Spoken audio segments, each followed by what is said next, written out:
Hey, what's up you guys, it's Dorothy and welcome back to my channel. In today's video we're going to go into chapter 29 of Marked by PC Cast and Kristen Cast. So let's get right into this video. It is our final chapter of this book, which means we have finally made it through our book. So let's get right into this. This video may contain sensitive topics and foul language. If you do not wish to continue, I suggest you click off the video now. You have been warned. Nefret stepped from the shadows and into the gazebo, moving quickly to Heath and Eric. First, she touched Eric's face and checked the bloody slash marks on his arms, from where he'd struggled futilely to try and pull the ghost off of Heath. As she passed her hands over his wounds, I could actually see the blood drying. Eric breathed a sigh of relief, like his pain had disappeared. These will heal. Come to the infirmary when we get back to school, and I'll give you some salve that will lessen the sting from your wounds.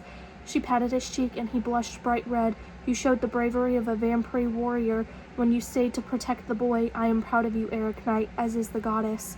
I felt a rush of pleasure at her approval. I was proud of him too. Then I heard murmured agreement all around me and realized that the Dark Daughters and Sons had returned and were crowning the stairs of the gazebo.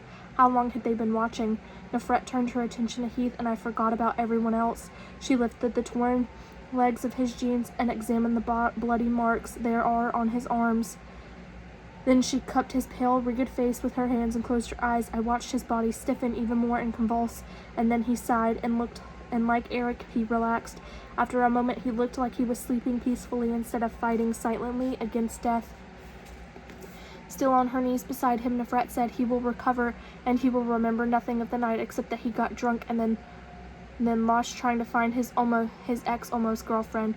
She looked at me and she said the last of it, her eyes kind of and filled with this understanding. "Thank you," I whispered. Nefret nodded slightly to me before she stood to comfort Aphrodite.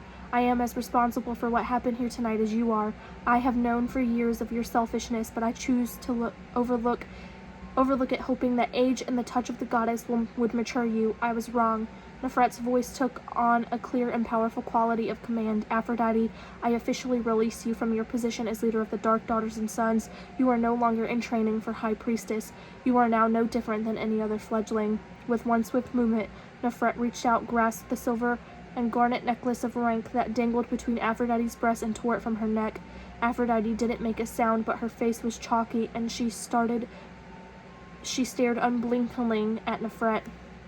The High Priestess turned her back on Aphrodite and approached me. "Zoe Redbird, I knew you were special from the day Nyx let me foresee that you would be marked." She smiled at me and put a finger under my chin, lifting my head so that she could get a better look at the new addition to my mark. Then she brushed my hair aside so that the tattoos that had appeared on my neck, shoulders, and back could also be seen. I heard the Dark Daughters and Sons gasp as they too got their first look at my unusual marks. "Extraordinary, truly extraordinary."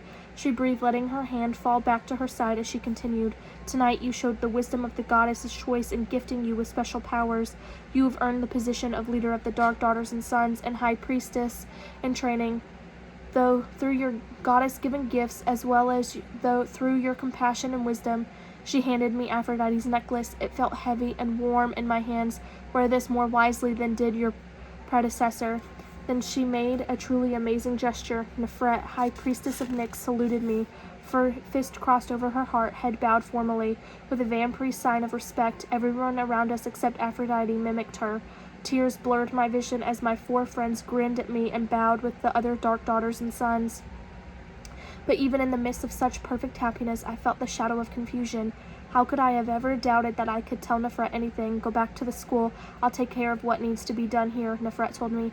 She hugged me quickly and whispered into my ear, "I am so very proud of you, Zoe Bird." Then she gave me a little push in the direction of my friends.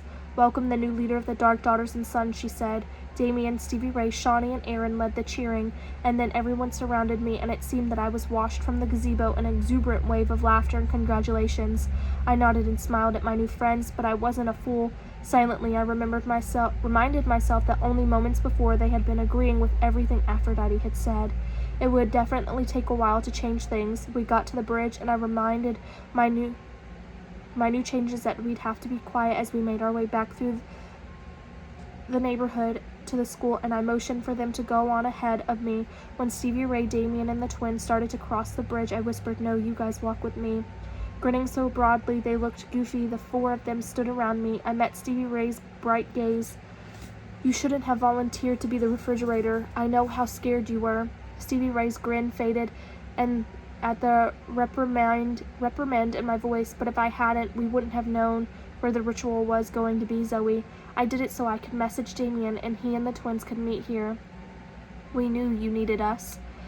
I held up my hands and she stopped talking, but she looked like she was going to cry. I smiled gently at her. You didn't let me finish. I was going to say that you shouldn't have done it, but I'm glad you did. I hugged her and she smiled through the tears at the other three. Thank you. I'm glad you were all there. Hey, Z, that's what friends do, Damien said. Yep, said Shawnee. Exactly, said Aaron.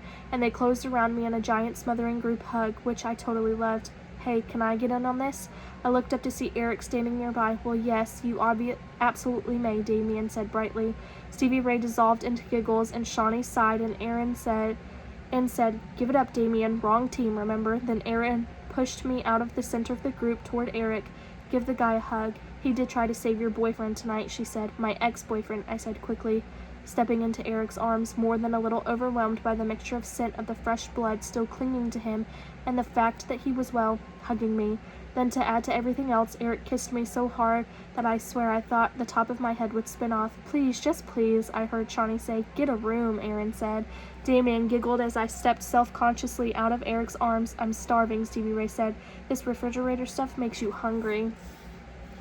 I'm going to leave it off right there. I will see you guys in part 2. Bye.